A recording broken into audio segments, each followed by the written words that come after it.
Hey my sweet bees, it's the sweetest vegan here, and today on the show we'll be making parsnips.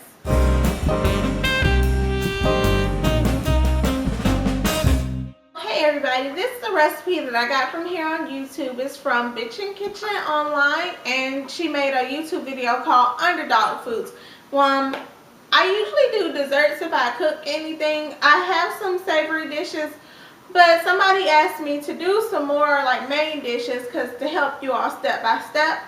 I personally don't think that that's my calling, but I will every once in a while. I think that there are much better people out there who come up with original recipes for main course dishes that are better than mine. Now this recipe that I'm going to share with you, let me know that this is not a vegan recipe. I want to especially note that because most new vegans and a lot of people who aren't vegan and won't go vegan think that each recipe for it to be vegan, it has to say vegan, or each product you use has to say vegan. It doesn't. If you know how to read ingredients and know how to discern what is an animal product and what is not, then you can use a recipe or just take out one thing, and it's just as simple. Or just replace one ingredient and see if it works. It's really not that hard to make main course dishes.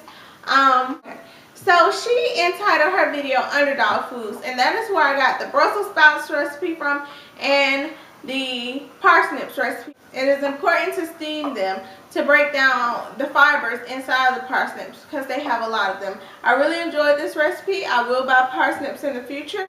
So here we go. We're going to make the recipe and then we'll do a taste test, of course.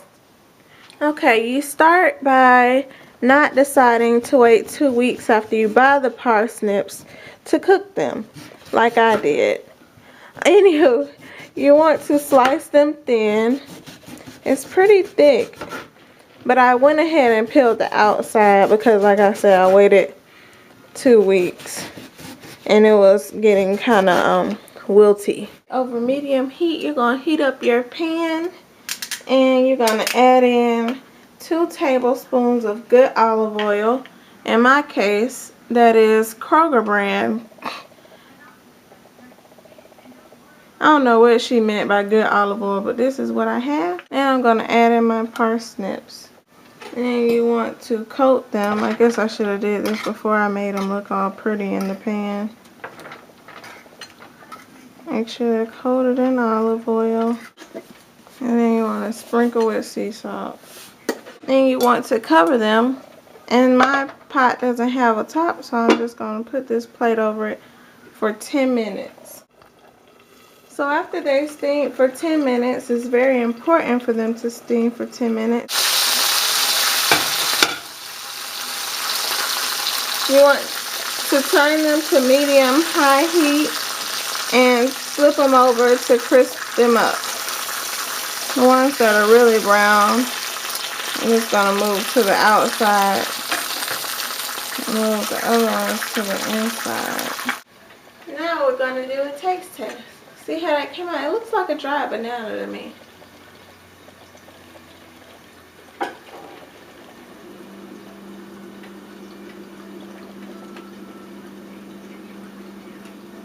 Tastes good. I can't put my finger on it. It tastes like, kind of like a potato mixed with a dry banana, mixed with a hint of carrot. It is a good vegetable. You should try this recipe. Bye. Know how to get this plate off the thing.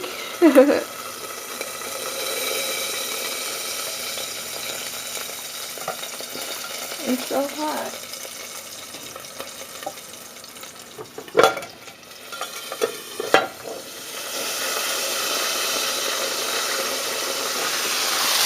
Easier than you thought because you have way more variety and opportunity than you may perceive to have, than you may think you have,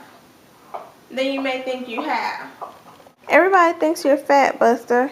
Can you tell them, say I'm not fat? You're fat. Oh, grandmama says that you're fat. Stand up. What are you doing? You stretching? I don't know. I don't think he's too big.